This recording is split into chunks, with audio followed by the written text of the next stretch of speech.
So you're born on the cusp, or it's a run of bad luck, but it's bigger than us, it's bigger than love, and it's underhanded. All right. Hola, it's working. Honorable delegates, dear friends, ladies and gentlemen, my name's Daniel Scott. I'm from the University of Waterloo in Canada, and I'll be the chair of this session.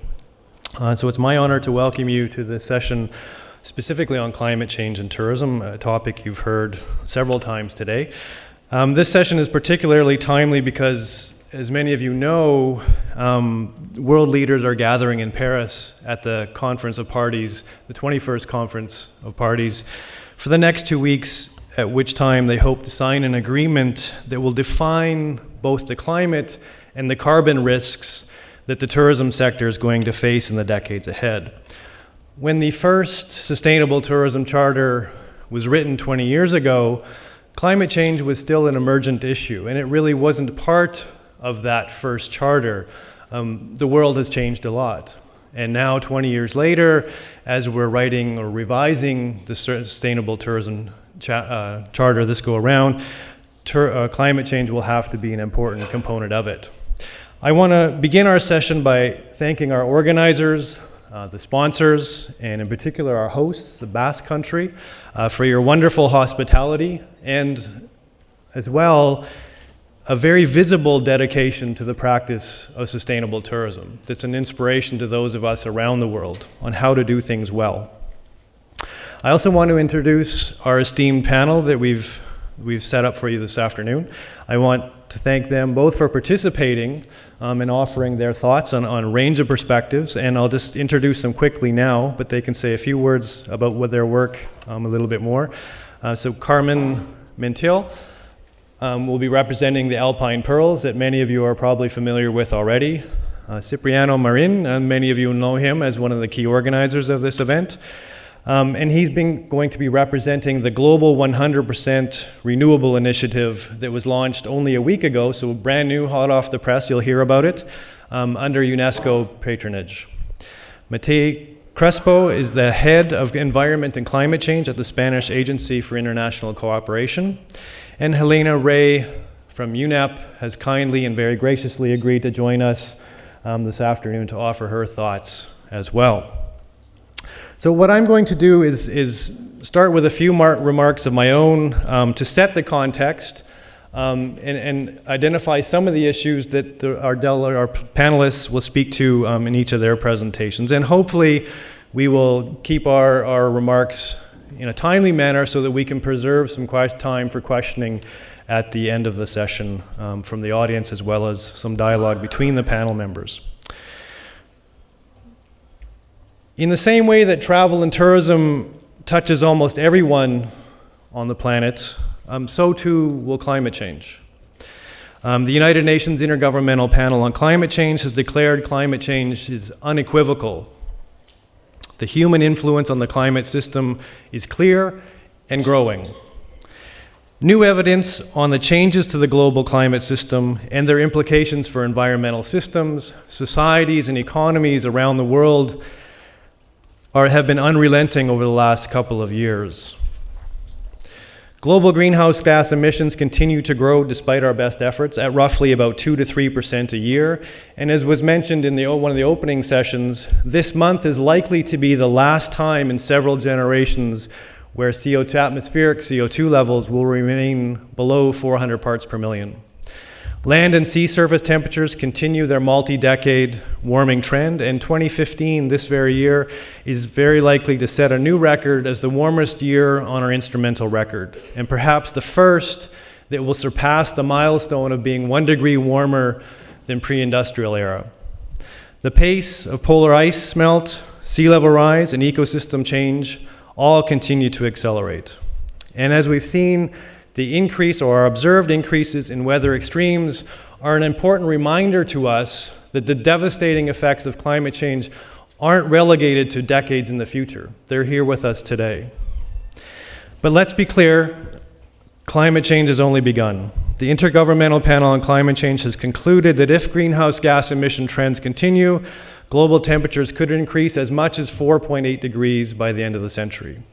And those of you that know the climate science know how radical a difference that is in only the span of about 150 years.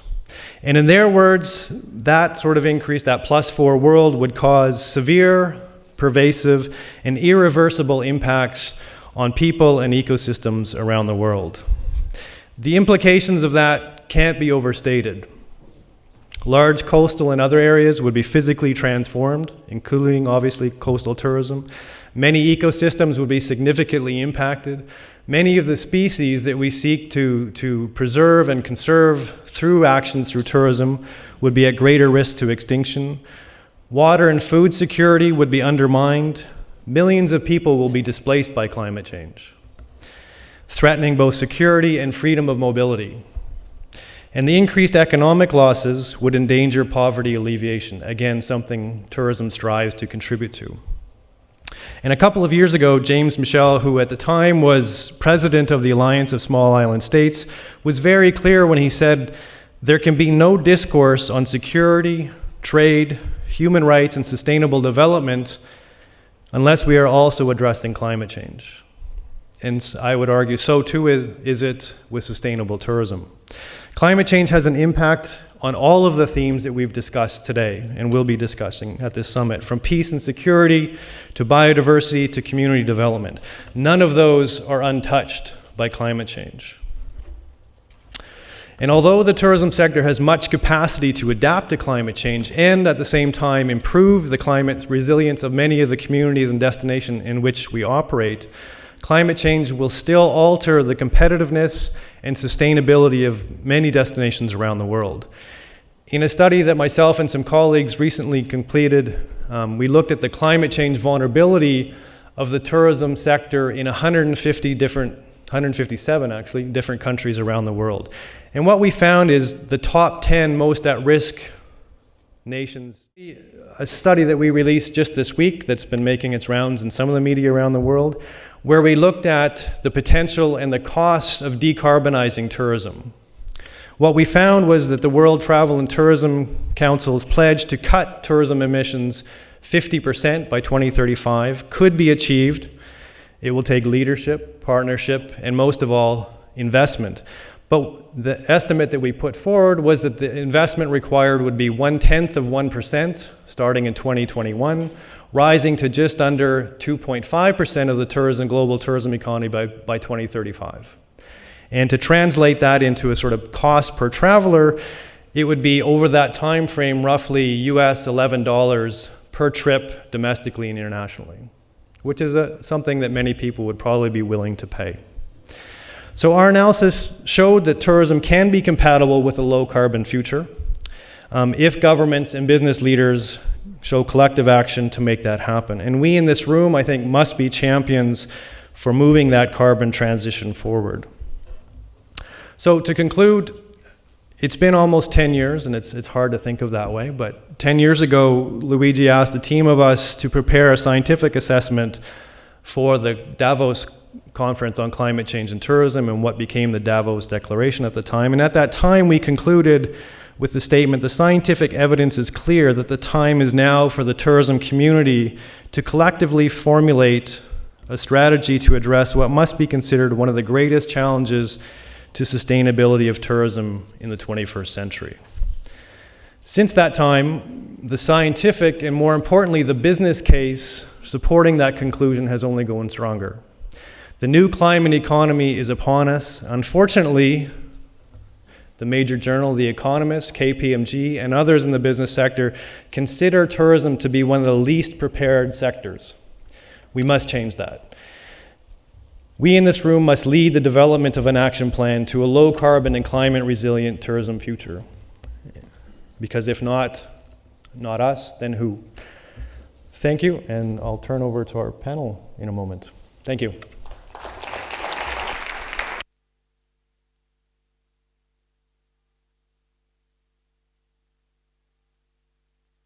For our panelists, our order disappeared, so we might as well just go in order. Yep, if you want. Okay. Bueno, Buenas tardes y muchísimas gracias a los organizadores y patrocinadores del encuentro por habernos invitado. Yo represento a la Agencia Española de Cooperación Internacional y Desarrollo, la AECID, que a su vez depende del Ministerio de Asuntos Exteriores de España. Y bueno, voy a presentar un poquito cuál es el enfoque y el marco en el que hemos trabajado el turismo. También voy a intentar reflejar el cambio que ha tenido la agencia en los últimos años, porque hemos pasado desde el año 2008, 2009, 2010, donde éramos principales donantes en una gran mayoría de organismos internacionales, a haber sufrido los recortes más fuertes de la administración, ¿no? Entonces, también ha cambiado, junto a nuestra situación, ha cambiado la de los países a los que dábamos ayuda, ¿no? Porque incluso la región de América Latina, que ha sido nuestra principal receptora de fondos durante mucho tiempo, ha cambiado en estos últimos 25 años y ahora es una región de países emergentes donde prácticamente la mayoría son países de renta media y donde tienen un tipo de necesidades a las que también nos tenemos que adaptar, ¿no? como donantes. Quiero decir también que en este tipo de países es donde se concentran las bolsas de pobreza más grandes del mundo, superiores a veces o casi siempre a las de incluso África subsahariana, ¿no? Eso justifica que sigamos estando presentes en esta región. Por otro lado, como país estamos comprometidos con convenios internacionales ambientales que se han mencionado aquí durante la mañana. Uno de ellos es el de lucha contra el cambio climático, que por otro lado está recibiendo últimamente cada vez más fondos, ¿no? Y estamos asistiendo a una confluencia de dos agendas que hasta ahora estaban separadas. La agenda de desarrollo iba por un lado, la agenda de medio ambiente iba por otro. En la nueva agenda que se ha aprobado, la Agenda 2030, hace 2 meses, vemos que sí que ya hay por fin una confluencia y eso nos va a ayudar, yo creo que a ser mucho más eficaces en términos de desarrollo. Esto tiene que ver con el turismo porque cualquier inversión que hagamos en medio ambiente será más fácil que tenga un impacto en desarrollo. Y cualquier inversión que hagamos en desarrollo, si aplicamos bien la Agenda 2030, tendrá también un impacto en medio ambiente. El año pasado hicimos un balance de lo que había sido la cooperación española de los últimos 25 años, porque era el 25 aniversario de la Agencia Española de Cooperación Internacional, de la AECID, y en el sector medio ambiente había casi consenso general en que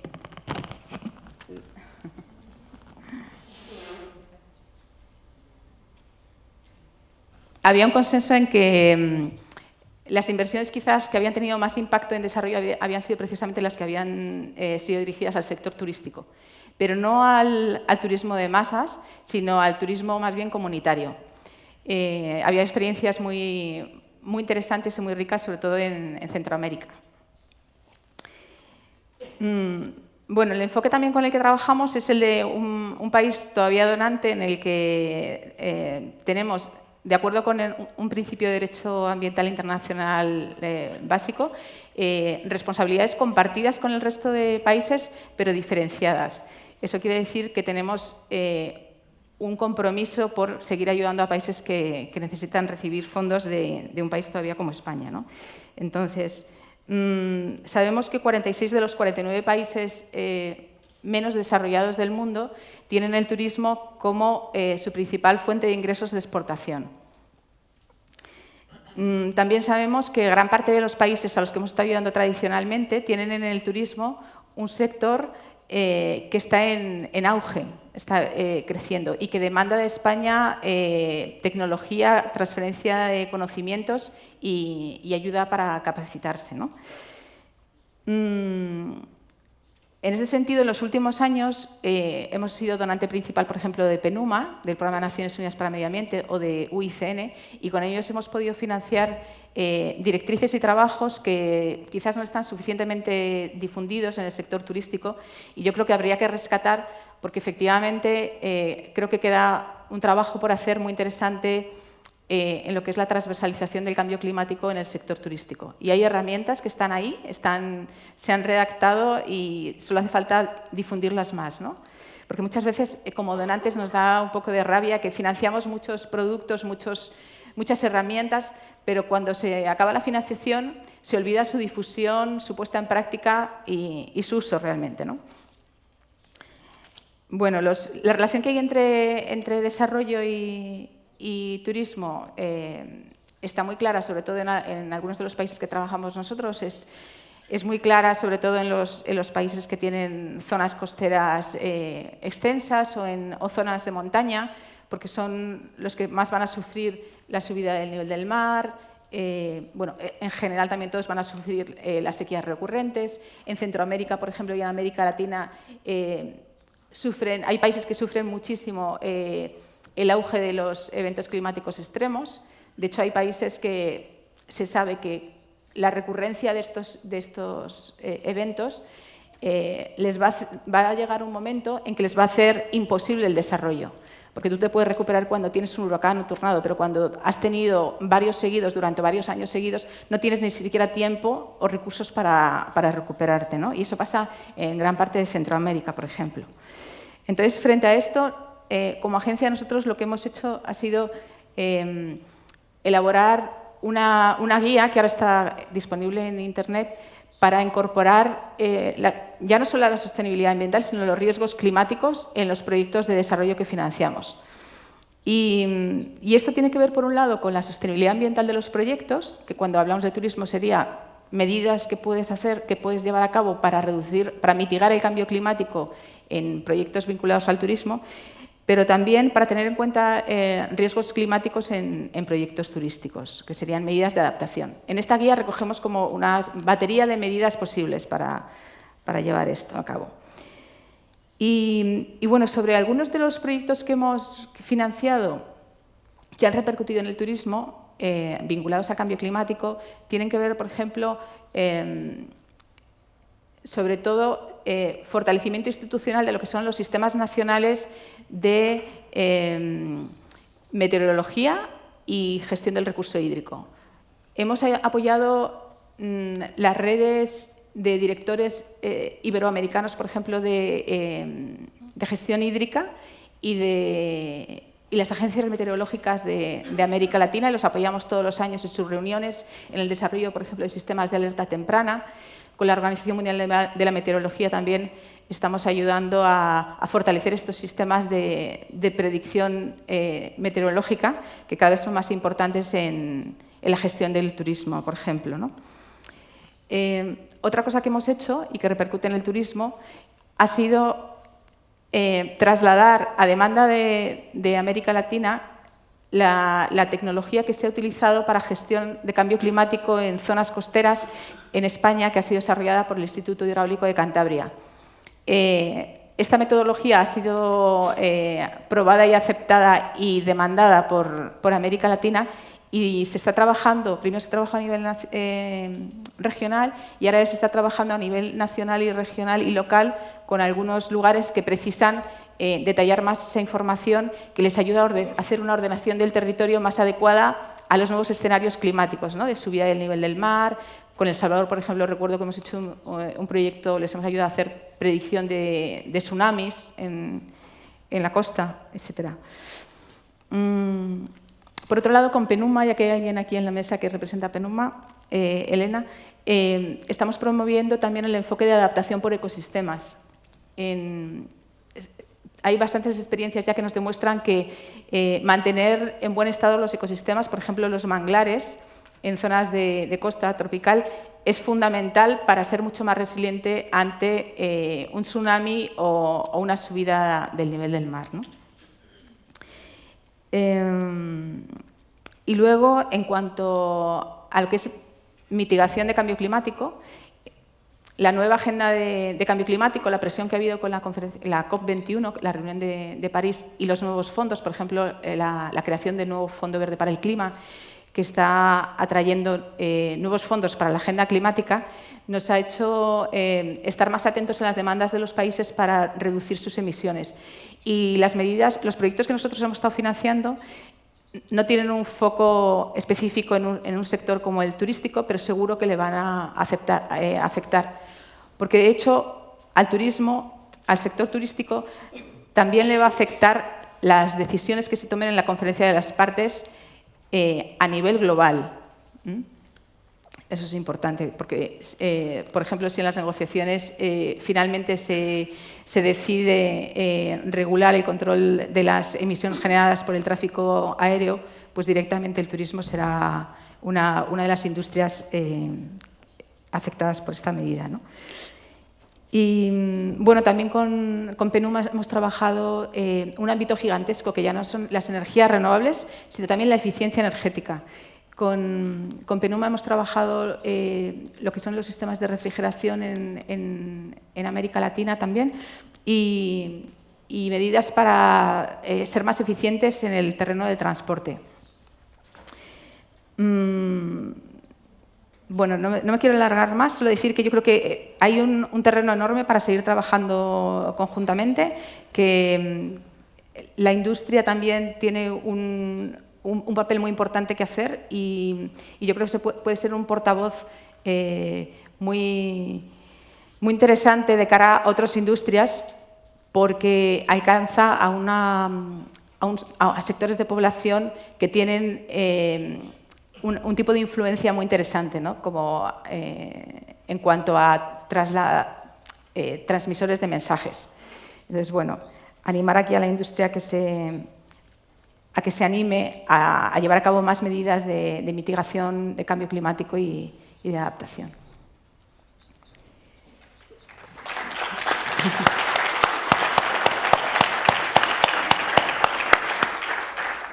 Cipriano. Muy contento. Ok. Muy buenas tardes.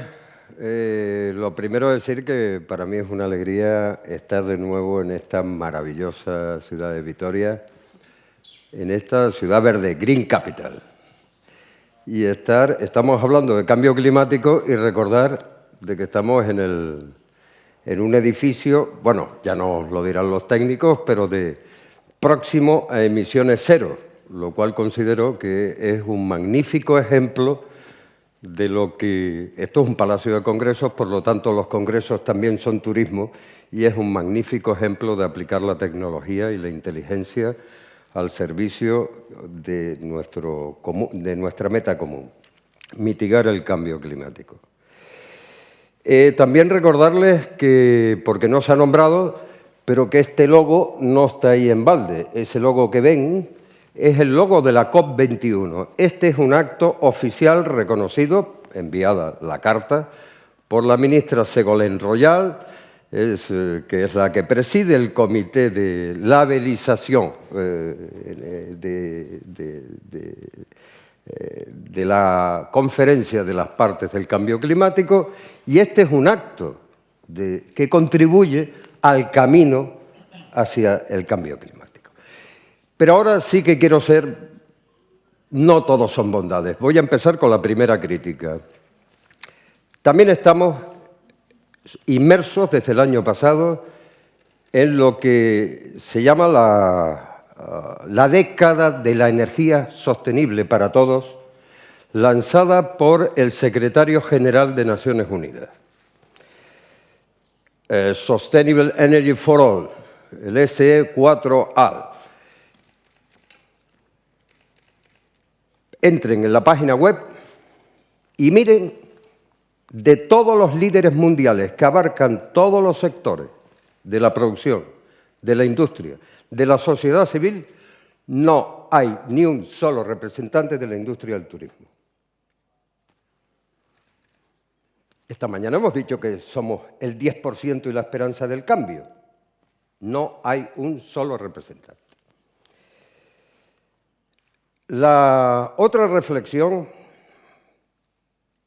y esto es importante porque si entendemos que la energía, porque yo voy a hablar de energía, constituye el mayor contribuidor al cambio climático, si queremos mitigar el cambio climático, no adaptar, pero contribuye con mucha diferencia, tenemos que ir a una sola vía. El nuevo paradigma cultural tecnológico mundial se nos presenta ante nuestros ojos, es el cambio radical hacia las energías renovables. Es posible y es factible, y fuerzas importantes en todo el mundo, en todos los sectores, excepto en renovables. El sector turístico se están movilizando a todos los niveles para alcanzar este objetivo, como se va a ver en París. Pero lo más curioso es que si vamos al sector turístico, la energía está en el corazón de la operatividad, de las operaciones del turismo. Está en el corazón, bueno, y no hablemos, ya depende de los destinos, pero si hablamos de destinos insulares, de la energía y de su capacidad depende su seguridad y su supervivencia. Y curiosamente, pues repito, no estamos a la altura. El sector turístico, voy a poner en el campo del sector hotelero, cualquier gestor sabe que en términos energéticos la energía constituye, por ejemplo en las islas, el segundo escalón de gasto después de lo que es el empleo, de lo que es la mano de obra. El segundo coste es el energético en todas las operaciones, al menos en el sector alojativo. Pero curiosamente se han hecho enormes esfuerzos en los países avanzados en materia de eficiencia energética para conseguir mejores costes, pero no se ha apostado por el futuro. No se ha apostado una industria tan innovadora como el turismo, un sector tan innovador, es donde menos, todas las estadísticas internacionales hablan que es donde menos capacidad de penetración de renovables existe. Y perdonen que parezco que sea de una secta, pero es que hace exactamente una semana, bajo el patronazgo de la UNESCO, hemos lanzado la iniciativa 100% energías renovables como esperanza para el mundo, y entre los firmantes no hay ningún loco, sino, entre otros, teníamos al gobernador de California, que es el que ha lanzado el Under 2 Mode, el acuerdo de que ya, como no confiamos ya en los gobiernos a niveles nacionales, que sean las regiones y en el siglo del poder local, que sean los destinos, en este caso, y las administraciones locales, los que sean los grandes actores del cambio. Pues, insisto, si nos vamos, y no me estoy inventando que la penetración de renovables en el sector turístico, digamos, que debería ser la avanzadilla, como lo es en otros muchos aspectos, como en el digital, en la información. Curiosamente, a nivel, en lo que es el mundo de la sociedad de la información, sí que el turismo es un motor, pero no lo es, curiosamente, en algo tan evidente como esto. Y no me lo invento. Si se van ahora a la COP21, hay una página web que pone casos de éxitos mundiales. Pues habrá 3.000. Solo hay uno de turismo en renovable, que por cierto es 100% renovable, que es el caso de, ahora que está aquí François, que es un caso francés, que es el de la cadena Accor en Tuvalu. Solo hay uno. Increíble. Y hay miles en todos los sectores. Por eso quiero hacer una llamada de atención. Igual que dijo Luis Arraga esta mañana, no todos son bondades. Realmente hay una dejación impresionante de una industria que tiene enorme capacidad, y aquí no solo es el sector privado, sino también son las regulaciones y los gobiernos que no han ayudado realmente a este cambio de actitud. Bueno, ya aprovecho, ya que está François, también decirle que en la COP21 solo hay un evento paralelo, solo hay un side event en turismo, que es el que organiza él. Solo hay uno. Hay miles de eventos y solo hay uno de turismo. Se nos llenan todo el mundo habla de Davos, Luigi, Davos, el compromiso de Davos. Solo hay un evento en la COP21 paralelo, ¿vale? Yo creo que es importante poner los pies en la tierra, no solo en eficiencia, porque es coste, sino en el compromiso de apostar. ¿Pero por qué? Porque también yo creo que hay una falta de tender puentes entre lo que es la innovación, los desarrolladores y las nuevas oportunidades. porque no debemos entender la apuesta a renovables como un compromiso religioso y ético, sino también, no solo como una oportunidad de negocio para las comunidades locales, sino también como una posibilidad impresionante de crear nuevos atractivos. De hacer de la sostenibilidad, incluso de la sostenibilidad energética, o incorporarlo como atractivo en el desarrollo del producto turístico. No estoy hablando de ninguna tontería, estoy hablando de hechos reales. En este caso, nosotros sí que tenemos, o sea, hemos lanzado, y el director del MAP, que está aquí presente, y el de Cooley, el profesor Cooley conoce perfectamente la iniciativa Rain for Us, que es Renewable Energy Future for the UNESCO Sites. Nuestra idea es que los sitios de la UNESCO, por obligación, como ha explicado bien, y por definición, deben ser los modelos de excelencia de la sostenibilidad. Y entendiendo que la energía es el centro, el corazón de lo que es la sostenibilidad, pues hay algunos ejemplos, y voy a nombrar dos, nada más, que combina esta idea de responsabilidad. Un minuto. Que el Ecology Feynan en Jordania, que está en una reserva de biosfera, en Dana, que ha hecho de 0 emisiones y de 100% energías renovables, ha hecho su bandera. Y así ha sido designado por National Geographic como uno de los 5 principales ecólogos del mundo más interesantes, pero ahí porque lo ha convertido en un atractivo. El otro, un caso de la reserva de biosfera, por ponerles un ejemplo, que es la de Fuerteventura, en la cual se ha conseguido un mix donde al turista se le explica que el agua es renovable, es decir, que el agua está producida por el viento, porque es toda desalada. Y por último, y acabo, sería el caso, quisiera nombrar porque está Antonio San Blas aquí, también está Susana, que es de Vitoria, el caso de un producto turístico de excelencia que está basado en las 0 emisiones, que es el tema de Starlight, que se basa en evitar la contaminación lumínica, reducir las emisiones y convertir y recuperar un atractivo turístico natural que no cuesta ninguna inversión, que es recuperar el cielo con una iluminación inteligente. Esto lo ha hecho La Palma, esto lo ha hecho La Rioja, esto lo está haciendo Vitoria. Señores, este es el camino. Aplicar la inteligencia al compromiso global por el cambio y por la lucha contra el cambio climático. Aprovecharnos, o sea, ser inteligentes y adelantarnos a los nuevos tiempos. Nada más.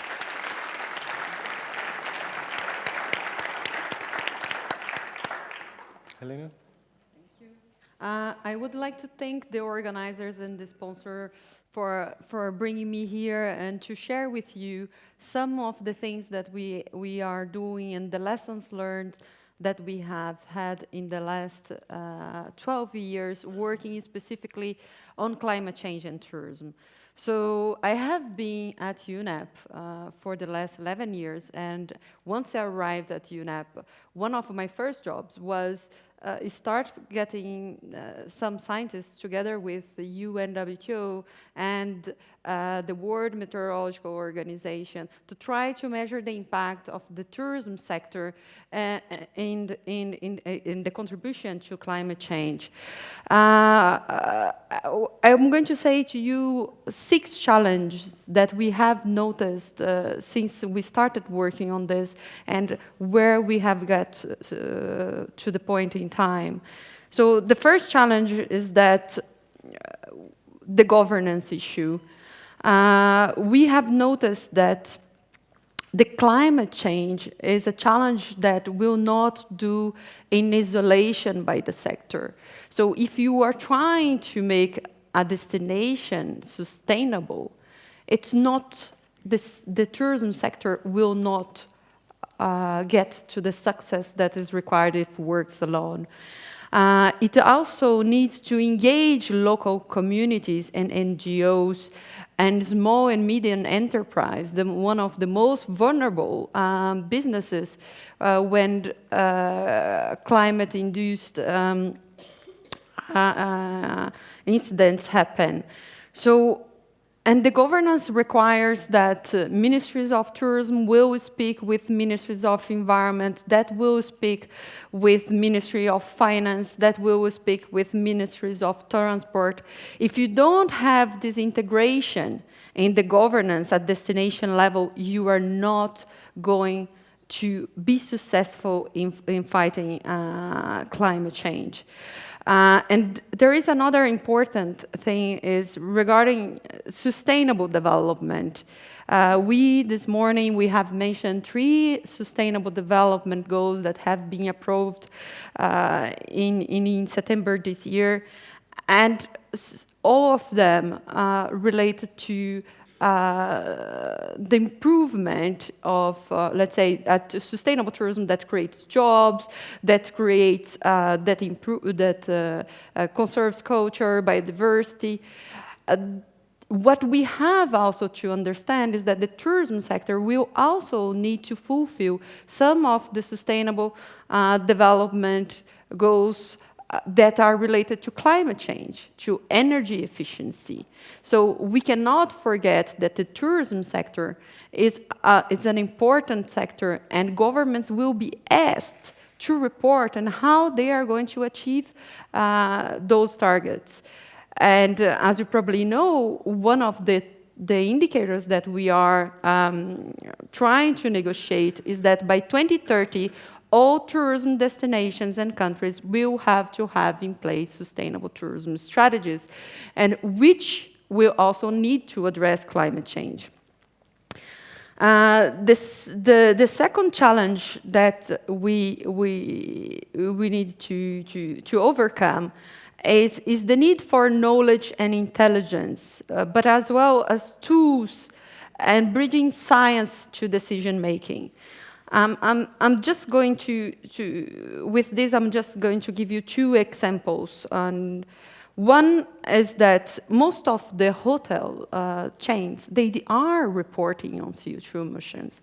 They are saying, and they're making up loud commitments saying that they are going to reduce CO2 emissions. But these CO2 emissions are not compatible with the challenge of the 2 degrees Celsius that we need to do. A hotel chain, when they report globally. A hotel in France that has the nuclear matrix, it's very different than a hotel in Africa or in Mexico. So in France, we depend on nuclear, which has very minimal CO2 emissions. So you have to see that when we do report on those issues, we also have to understand how our targets are being related to the impact on the ground. Another example that I would like to give is an example of a French hotel chain called Accor. They have done their environmental footprint of their operations, including CO2 emissions. And they wanted basically to do this environment footprinting in a life cycle approach, from looking from cradle to grave to see where they should focus. And in the result, they have found out that 80% of water consumption, for instance, comes from food. And a lot of CO2 consumption also comes from food. So they have said, should we continue to work with guests, telling them to stop washing to recover the linen, to use the same linen, or should we focus on the food supply chain?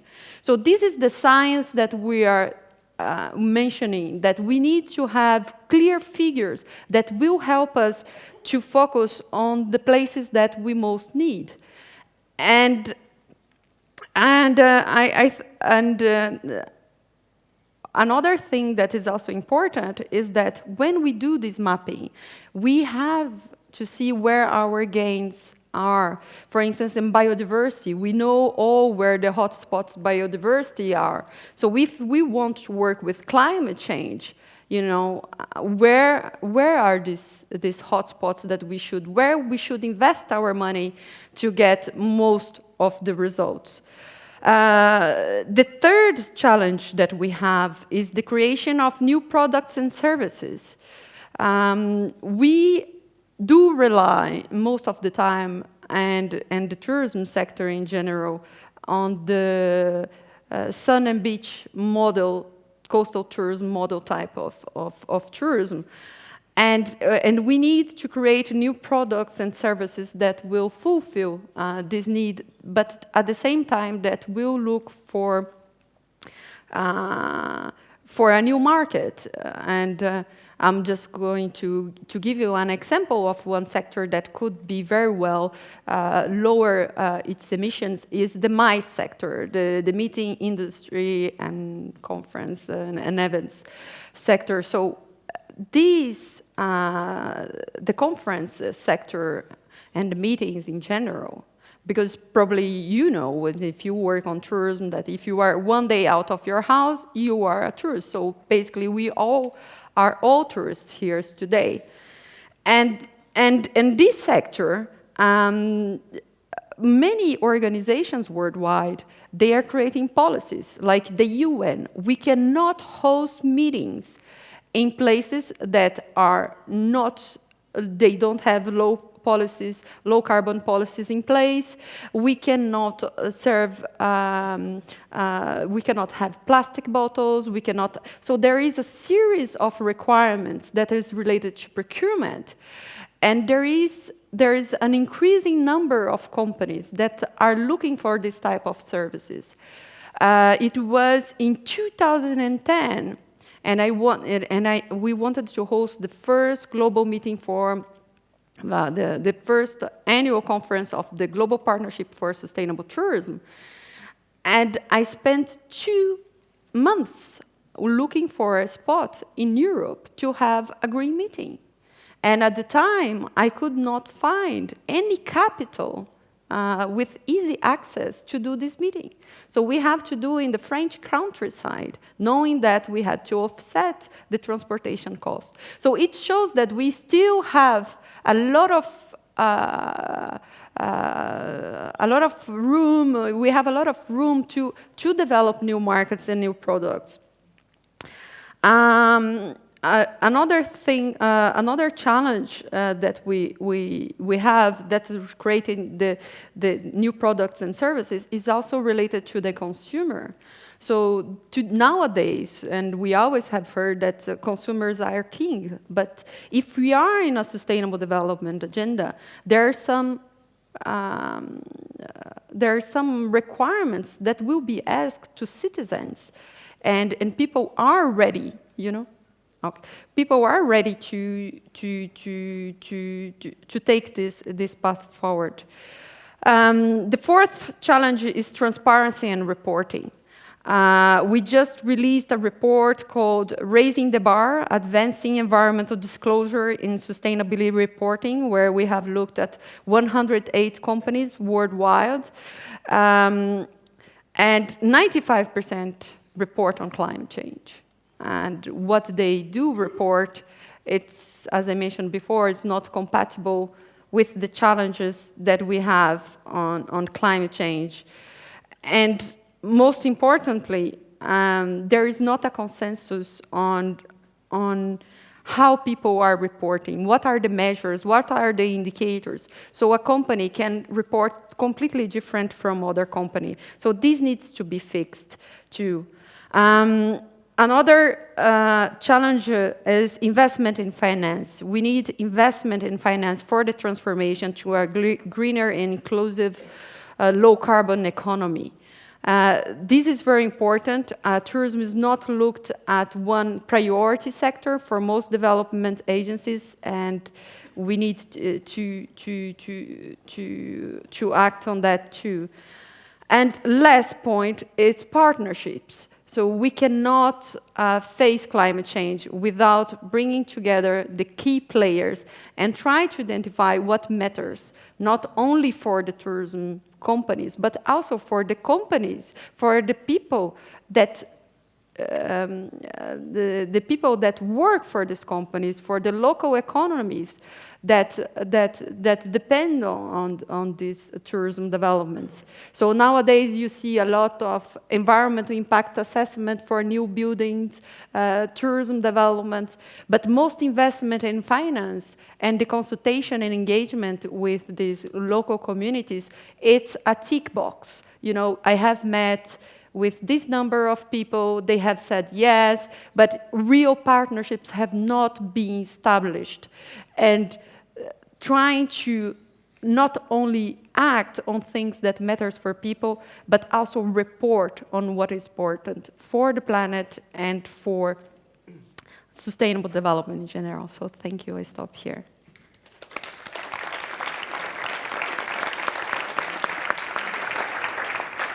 Thank you, Helena. So Carmen? Egun ona. Buenos tardes. Hello, good afternoon. I'm Carmen Mentil from Austria. Just to put it on the map, I live between Salzburg and Vienna. And we in the Alps depend heavily on tourism. That's maybe why I'm here and sit here. I come from this very global perspective down to a regional and local approach and experiences, and I hope you enjoy some of the information. I just cut it very short about the aspect of the climate change in the Alps concerning tourism. We see this rising snow line, we see less snow in the Alps, we see the decreasing of the glaciers, and this really puts a problem to us because we rely so heavily on our winter skiing holidays. So if this in the future will fall away, we don't know what to live on, so to speak. So we have to find new solutions. A lot of destinations now make snow artificially.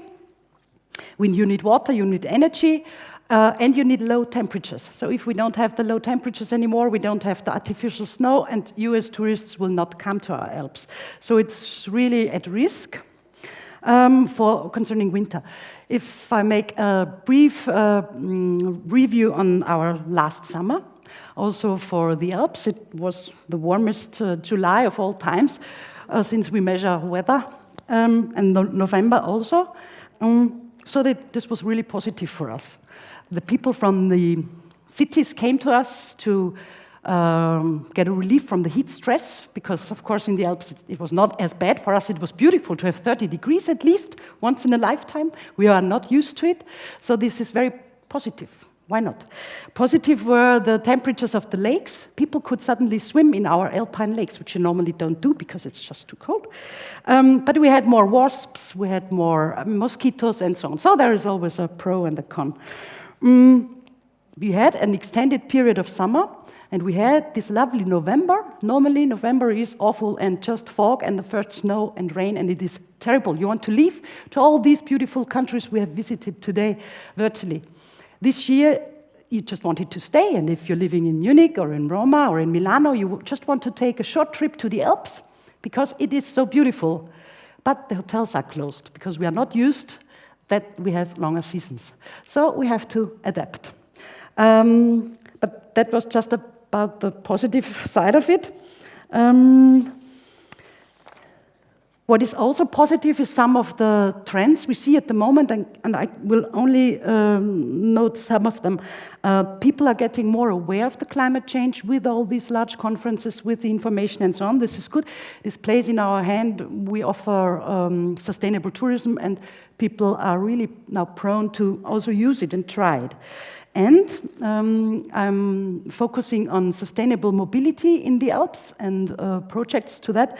And the mobility behavior of the people living in the surrounding of the Alps, again, the big cities, Munich, etc. This comes handy to us because the mobility behavior is changing. In earlier times, it was just necessary to have a car. It was normal. With 18 years of age, you would make your driver's license. And maybe you know that this percentage of households owning a driver's license and owning a car is decreasing. How many of you have not got a car in your household? Not at all, because you live... Okay, I bet there is one. There are some in the back. Okay, Paris 50%, Berlin about 50%, and the growing number. For us, it's target group. It's, we have to look at those people and make tailor-made offers for those people where we know they know how to handle tourism, holiday without a car, they're used to it, but they expect a very high level of service. Perfect trains, perfect interchange of means of transportation, and at the holiday village, they need special services, whatever that is, I will come up with it. So all this sharing economy, sharing cars, sharing bikes, sharing a mobile phone, sharing a tablet, that's what we try in some of our model villages I represent. And why? Why did we focus on mobility? Of this fact of the leverage, the 75% of the carbon emissions in tourism come from traffic, from transport. That's why we do our actions here. So who is we? We is Alpine Pearls. This is a network, a label for communities in the Alps, 6 countries of the Alps, from France, Switzerland, Germany, Austria, Italy to Slovenia. And 27 villages and regions are part of it. We've started it in one village in Salzburg, close to the city of Salzburg. It's called Werfenweng, and they are now really a model village, and I will let you know a little bit about it. The other Pearl destinations, which I present, make up altogether about around 12 million overnight stays a year. So we are not talking about very, very little numbers, but 12 million overnight stays for us a very important number. Interlaken is member, you might know Arosa, Berchtesgaden in the Biosphere Reserve, Berchtesgaden, Bled, you might have heard in Slovenia with Triglav National Park, Weißensee, and 5 villages in South Tyrol close to, within the UNESCO Natural Heritage of Dolomiten. So what is the vision of Alpine Pearls? Our destinations sign to be member and really oblige themselves. They want to sustain nature, protect the environment, and develop a thriving new tourism economy with soft tourism, sustainable tourism. And herewith raise awareness for the topic, for climate change, for environmental protection and so on, for their own inhabitants, for their youth, and of course for the tourists. Today, these Alpine Pearls destinations, they are really valuable. They try to get this 100% renewable energy level, etc. And they really have to make sure that climate protection does not remain an empty word in tourism, but they really come up with concrete holiday packages and they pioneer new ways of ecotourism. I sometimes really think that they do the utmost just to mitigate carbon emissions in order to set new dimensions, new steps, just small model regions, but very, very important. So the focus in the Alps is, you have to imagine, in winter especially, people from the cities go to the Alps for skiing, and on Saturday mornings from Munich to Salzburg area, you have 5, 6, 7, maybe 10 hours of congestion on the roads. And you have your 3 children or your 2 children in the back, and they make you crazy after 2 hours. And people still do it since many, many years. They just know, I drive from Munich to Carinthia and I do my holiday, and it's 7 hours congestion and the children get crazy. We still do it. So I think it is a lot easier to take the bus. There are many new bus systems coming up who give also a little bit of life to our sleeping train system, so people can either come via train or via the more modern buses. And they arrive at the holiday destinations without having to be afraid of the prices of petrol, afraid of the children in the back, or the wife or the husband at the side. And they can really enjoy it from the first second on. Then, of course, within the holiday village, you have to cater for them. They have to be picked up from the bus, from the train station, and in the best case, they are picked up via an electric bus. at these mountainous, beautiful villages, they have the hiking trails, the mountain biking trails, they have horses, they have, in winter, cross-country skiing, snowshoe hiking, whatever they like, without a car and without their individual transportation. They just don't need it. They don't miss it. Then some of our villages have very much, I will talk longer, sorry. Some of our villages have very much focused on electric mobility. I have to show you about that. And other focal areas in our villages is the tourism part. You don't come to the Alps because of the car and not car and train and bus, but you come for eating and drinking and enjoying local culture and so on. So, one example from South Tyrol, you might know Reinhold Messner, the famous mountaineer. He was born in Vilnius in the Dolomites, and the special offer there is the Dolomiti card. You come as a guest to the border of South Tyrol with, you can come with a car, you can come by bus, by train from the border of South Tyrol, Italy. You have free public transport for the rest of your holidays. Free public transport in all means of transportation you want to use. And then if there is no snow for skiing, then you go in one of the 80 museums which are included, or you take this free wine tasting trip. You do the ski touring, the snowshoe hiking, entrance in swimming pools, and so on, with just one trip, with just one card. So they make it really easy for the guests. And the other example I want to bring to you is this Werfenweng, this model for soft mobility in Austria, and the idea of Alpine Pearls. They have 100% alternative energy, photovoltaic, biogas made out of grass. They have the wood energy heating works for the hotels.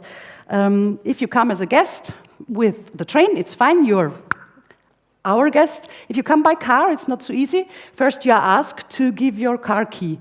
And you can imagine we have 70% of German guests coming with their nice, large German cars, and we ask them, give us your car key now. So it's really not very easy, but they do, and afterwards they enjoy all the mobility for free, electric mobility, electric bikes, pedelecs, segways, whatever they want, horse coaches, horses, swimming in the lake, in winter, snowshoe hikes, you get the snowshoes, you get the equipment for everything. But it's included in the price of your hotel. You don't pay extra, it's just for free. Trips to Salzburg and so on is just included. Most importantly, we have in Werfenweng 12 electric cars, which you can use for free. So just go there and try it. It works also in winter. People are afraid that electric cars don't work in winter. It works. And of course, we use regional cuisine and products there. So I think I have to stop, but just if you develop ecotourism, then do it comprehensively and put all those things into considerations we have been talking about the last day. Many vacationers have tried it and love it, and there is no loss of prestige coming with it. It's really a thing you have to do. And just one thing I take home from Vitoria-Gasteiz, a motto: don't be too well-behaved, too good, too low impact. We are all low impact people because we always think of this climate change and low impact. But be with your ecotourism products, be loud, go out to the market, sell it to people. That's what we need to do. And let more flowers and garden grow up the walls. I really loved it as a motto. Thank you.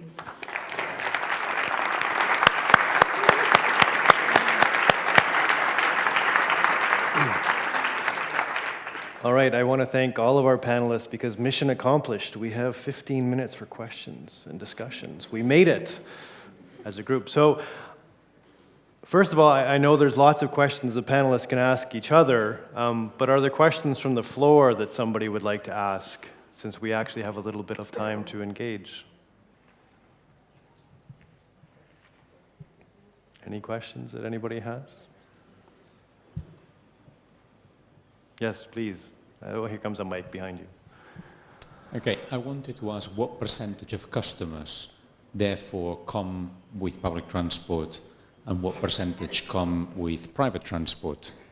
And of the people that come with public transport, what percentage of your customers then use all these amazing facilities you offer?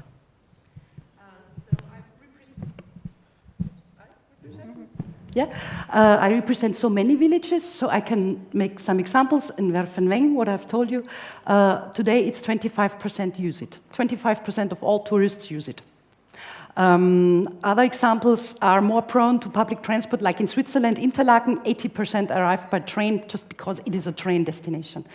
Others are not so good, like in South Tyrol, it's really hard with public transport, so it's about 7%. Okay, thank you. Yes, sir. Yo quisiera felicitar al ponente y hacerle una pregunta directa. Okay. Quisiera felicitar a todos los ponentes y hacerle una pregunta directa a Cipriano. Nos ha presentado un mundo en el que el turismo tiene una representación ridícula, yo diría, en el mundo de las energías renovables. Eso es lo que él nos ha dado, unos ejemplos terribles. Pero, querido Cipriano, yo es evidente que hay un divorcio entre los dos mundos y en ese divorcio hay dos partes. Quisiera saber, en tu opinión, cuál es la parte causante del divorcio, si el sector turístico o el sector de las renovables, que no ha sabido hacerse atractivo para el turismo, o el turismo que no ha sabido o no ha querido ligar con las renovables. Gracias. Muy buena pregunta. Te lo voy a responder con dos ejemplos claros. No, cuando hago esa afirmación en términos globales, no en términos regionales, particulares o locales. Entonces voy a hacer dos polos. Caso español. Por primera vez un gobierno del sistema de las naciones civilizadas, en plena declaración de la energía sostenible para todos, que ha lanzado el secretario general de Naciones Unidas, y en clara contradicción con las resoluciones de Naciones Unidas, penaliza las renovables. Es el único caso paradigmático en la historia desde que se inventó el fuego.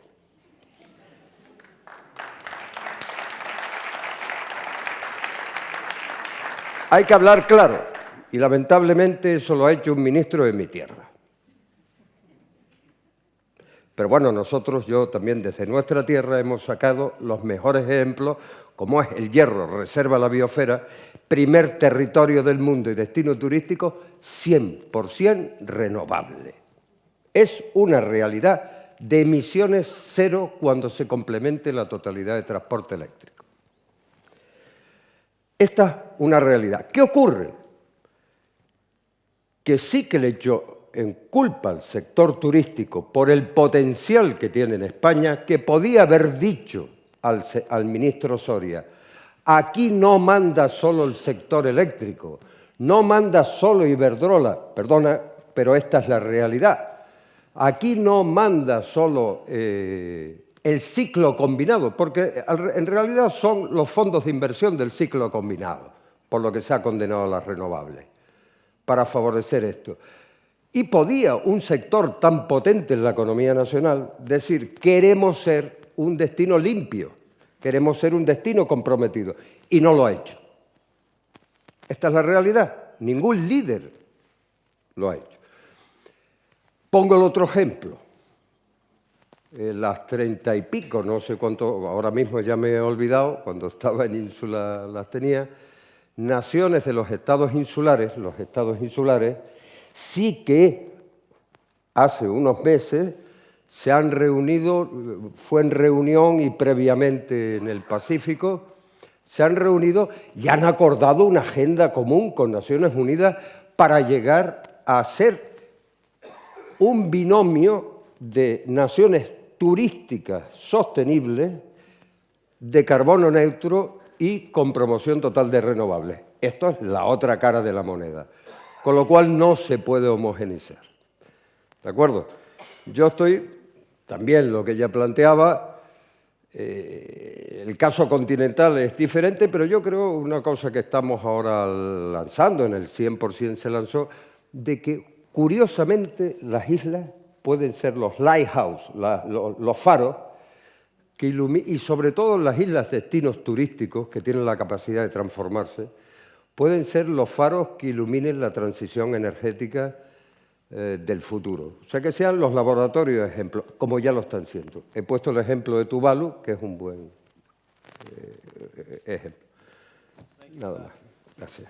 If I could just add to that, because I completely agree with you, Cipriano. The small island developing states are the most reliant in terms of GDP and employment for tourism around the world. And I had an engineering student of mine actually calculate what the solar potential of all the hotels in the Caribbean, for example, was. And the business case in those islands for renewables, particularly solar in this case, already makes sense because of the high cost of diesel-related electricity. So the business case is already there. But at the same time, the aviation industry, as of 2021, if their carbon neutral growth plan goes into effect, will need to buy credits. Why buy them from everybody else? Buy them from tourism. We have potential on our rooftops, so it meets the mitigation requirements, adaptation requirements, and small island developing states, for them, it means also clean technology. All of those are obligations of the Annex I countries under the UN Framework Convention on Climate Change. So there's an example of the type of partnership that others were talking about, where different parts of the tourism economy can come together in a common goal to decarbonize, but in a case that actually makes business sense today. Any other questions we have? I think we have time for... Go ahead.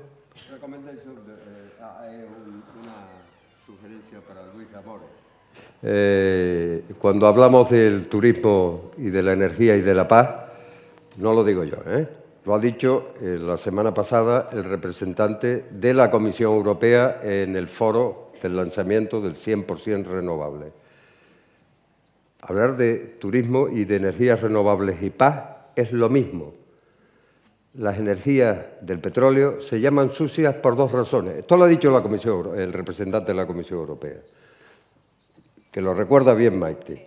Son sucias por dos razones, porque contaminan y porque hoy son el principal foco de la guerra y el terrorismo. Si queremos un turismo basado en la paz, apostemos por las renovables. Gracias.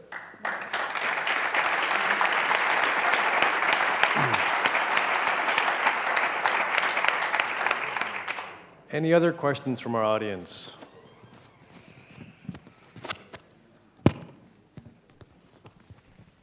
Yeah, thank you for the panel. Very interesting. Just one question. Taking into account that the climate change will affect first to the sea coast areas, and taking into account that the tourism relies most of the activity on the coastal areas, do you have any destinations that can give us some examples of preparing or who are working to prepare some jobs about mitigating all these effects? Yeah. Thank you. I can respond to that. First, that's a great question, and you're right. Sort of after alpine areas where the impacts are sort of there first, sea level rise and related erosion, we looked at over 1,000 resorts in the Caribbean, for example, and found almost half of them would lose at least part of their property and their infrastructure related to sea level rise related erosion. So that would get there far earlier than the sea level rise. So that's a sort of a risk, but even more immediate to that, I do work with the insurance industries, and they're redlining some of those areas, which means you aren't insurable.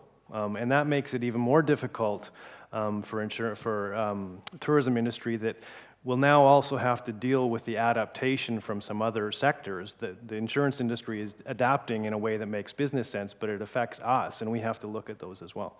One country that I can point to, which has some interesting, and it's not necessarily by design, but partly by accident, is Cuba. A lot of their resorts weren't built right on the coast. They were built inland, sometimes behind the dunes, and the tourists had to walk across boardwalks and other things. Now, that's actually going to pay off for them handsomely because they are set back from the coast. And people didn't stop going there, and now that the Americans are allowed to go there as well, I think they'll be well placed to take advantage of some of those new market opportunities because of the design they followed.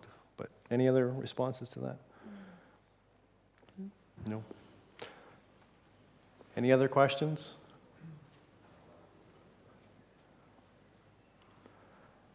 Oh, go ahead, Helene. Yeah. No, I think that I would like to make a question for the entire panel. We know all that the biggest share of emissions in the tourism sector is the aviation. There is very little that have been made in relation to the aviation sector and how to engage them really on decarbonizing. When we see the aviation sector vis-à-vis other sectors, we are lagging behind. And there is a lot of marketing and saying that we have this new plane with new engines. But the truth is that we are not going to curb down the carbon emissions. So what how could you as a specialist and probably the panels, like, how could we engage the sector in a more active way for contributing to decarbonizing the sector? I'll try to respond quickly and then open it to others. Some of the work that we've done, including the decarbonization study that we just finished, in the short term, and the aviation industry is looking at offsets because they realize they have a technological challenge of sustainable biofuels that will not compete with food. It's a technology that currently doesn't exist.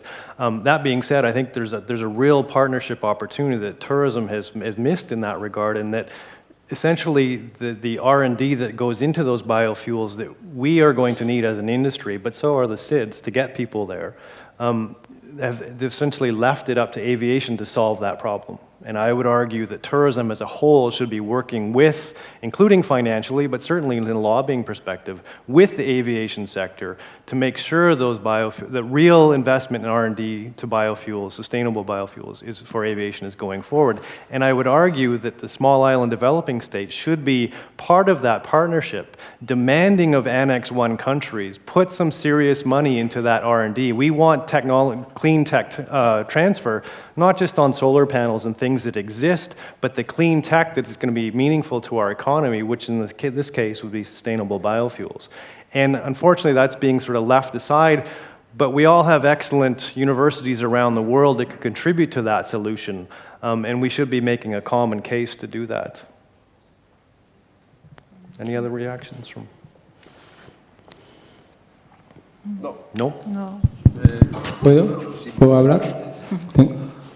Oh, one more over there, sorry. A mí algo me llamó la atención es que hablemos de 2030 como límite para que los destinos se adapten a la sostenibilidad. A mí me parece mucho tiempo, o sea, hablamos de 15 años desde el principio, desde el Congreso. Se nota que hay un estado de emergencia en términos de sostenibilidad. ¿Por qué dejamos 15 años a los destinos para adaptarse?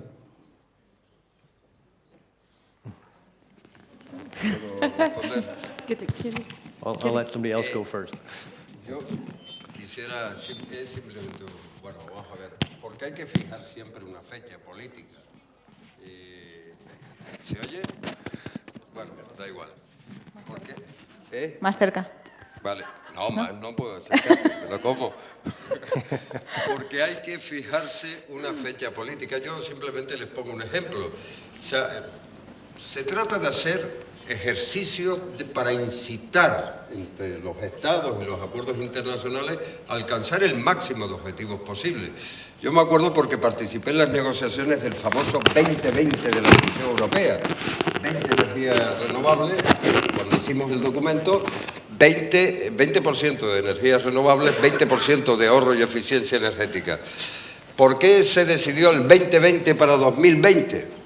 Pues por un sistema de comunicación, porque los estudios nos decían que se podía alcanzar, tomando medidas de los estados partes, de un 21,37 y de un 32,8 de renovables en el mejor de los casos, y eso para la población no era entendible.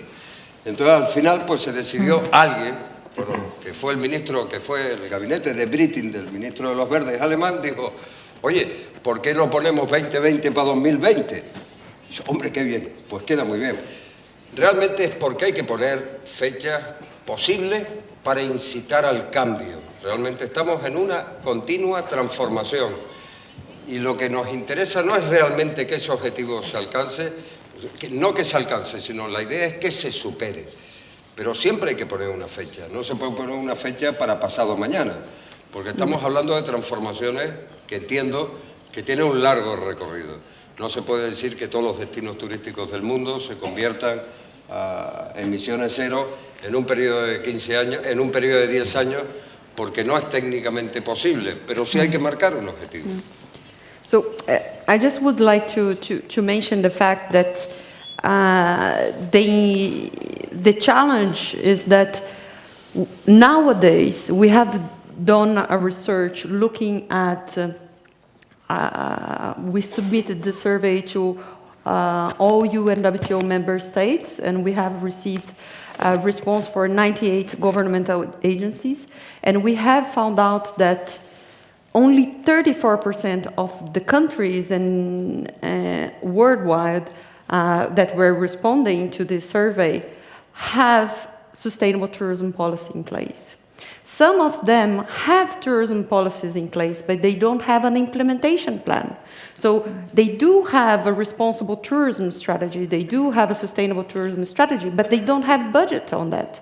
So the rare or sustainable tourism strategies that do exist, that are financed and funded by governments, still lag behind in terms of the budget that they have to marketing vis-a-vis sustainability. So we still need, to be realistic, we could have thousands of sustainable tourism strategies in 5 years' time.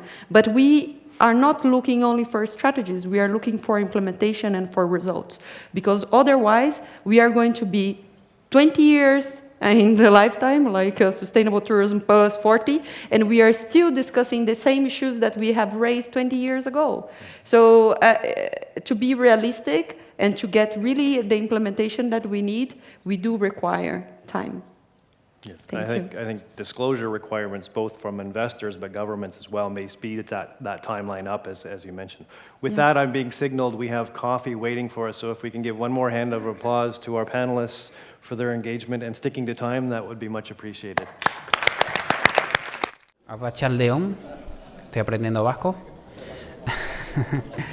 Bueno, yo voy a explicar una de las actividades del Instituto de Turismo Responsable del Nacimiento, que es la certificación Biosphere Responsible Touring, desde los inicios hasta el día de hoy y el futuro.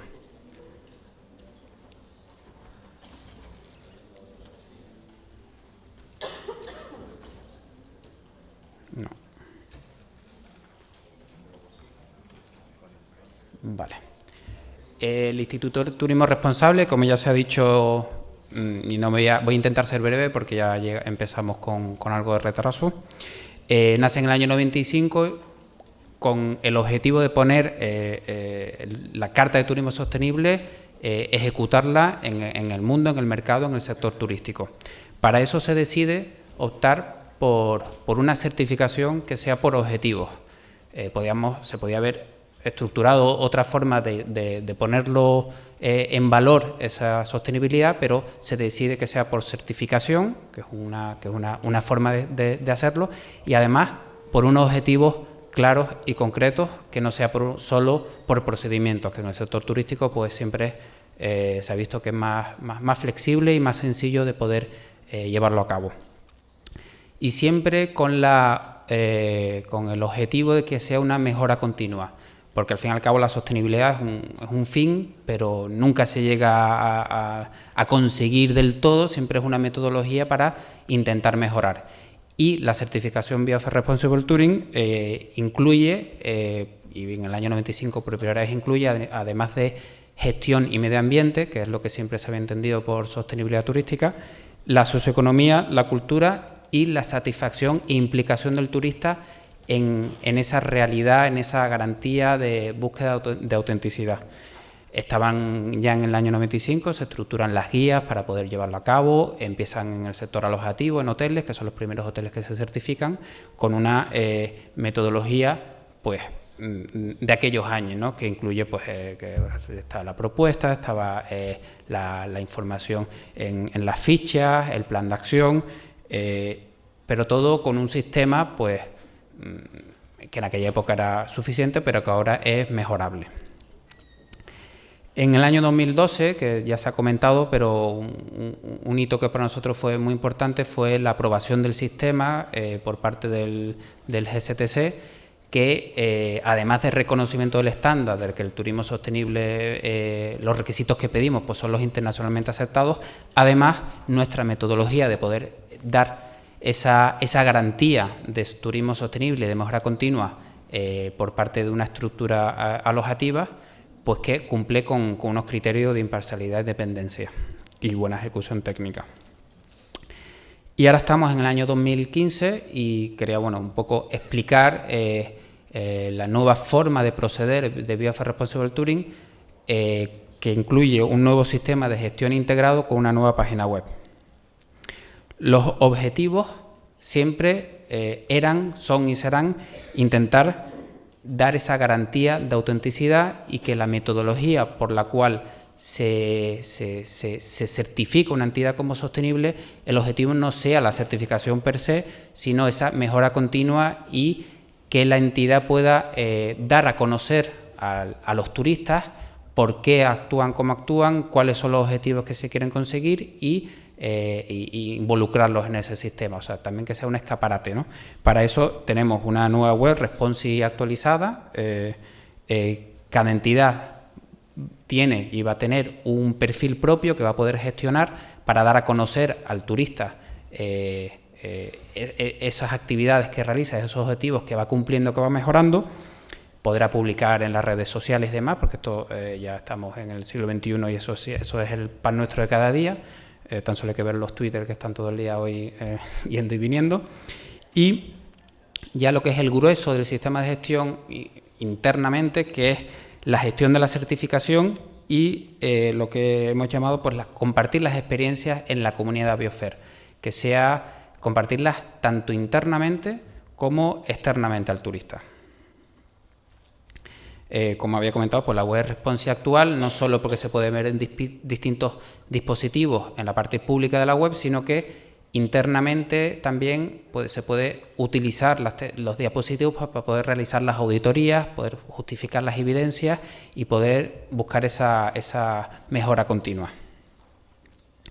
Aquí tenemos el ejemplo de lo que cada entidad va a tener, tiene una posición en el mapa, una explicación, y esta entidad con ese acceso privado va a poder gestionar toda la información pública que sale, va a poder publicar sus propias noticias, va a poder cambiar la información pública en la web, en la posición en el mapa y gestionar toda la información de las auditorías, del certificado, etcétera. Como había comentado, lo publicar y compartir es que además de que las noticias o los artículos puedan ser divulgados en las redes sociales, las propias entidades pueden dar a conocer sus experiencias a través de un newsletter que ellas propias también, no solo desde nuestra entidad damos a conocer, sino que ellos lo incluyen para dar a conocer cuáles son sus desafíos, sus realidades, sus éxitos o sus... ¿Ya? 10 minutos, vale.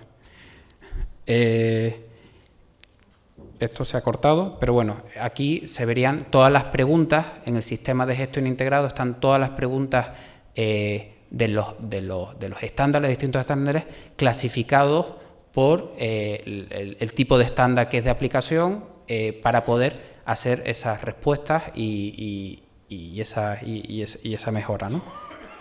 Aquí tenemos, por ejemplo, un ejemplo de una pregunta que incluye una guía para poder interpretarla, una interpretación de requisitos, donde a qué estándar se le aplica. Entonces directamente la entidad implantadora, la propia entidad que se va a certificar, va a poder más fácilmente ver qué es lo que significa ese requisito, cómo lo puede evidenciar y cómo lo puede justificar, y más adelante hablaré del plan de acción, ¿no? Esto es, por ejemplo, el acceso del auditor, ya sea presencial o sea online, va a poder a través de los dispositivos y todo integrado en la misma plataforma, poder ir viendo el alcance de la implantación, qué respuestas se van dando, cómo se van justificando. En este caso es el del implantador, pero aquí ve el informe con las preguntas y la interpretación del requisito para poder ir completándolo, ¿no?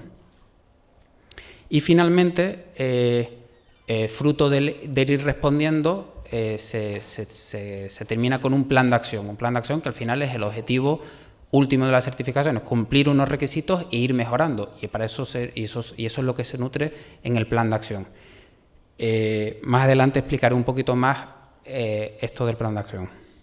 Aquí tenemos el acceso desde el perfil de auditor, que se le asigna y que puede ir haciendo las auditorías, ya como digo, online o presenciales, y internamente ver todo el estado actualizado de todas las entidades, cuál es su situación, cómo va la auditoría, si está hecha, no está hecha, para que se haga el informe, pase al comité técnico y se evalúe y anualmente se vaya verificando, ¿no? Esto es, por ejemplo, el acceso a todos los informes de auditoría. Y aquí tendríamos, pues, el resumen de toda la estructura internamente, de todos los procesos, la parte pública de las auditorías, de los certificados, la descarga del logotipo, las normativas que hay que cumplir, etcétera, etcétera. Y cuando digo compartir experiencias y valor añadido, una de las cosas interesantes que estamos realizando es que cuando una entidad, porque hasta ahora digamos que los planes de acciones eran planes de acciones individuales, cada entidad tiene su plan de acción y podía ser interesante o no, pero no había relaciones entre distintas entidades. Ahora los planes de acciones de una entidad van a poder nutrir opciones de planes de acciones de otra entidad. Por lo tanto, se van a poder intercambiar experiencias y ver ante realidades que pueden ser distintas, pero una solución común que puede mejorar y dar solución a unos objetivos que se tienen planteados. Por lo tanto, enriquece mucho esa compartir experiencia por parte de las entidades certificadas.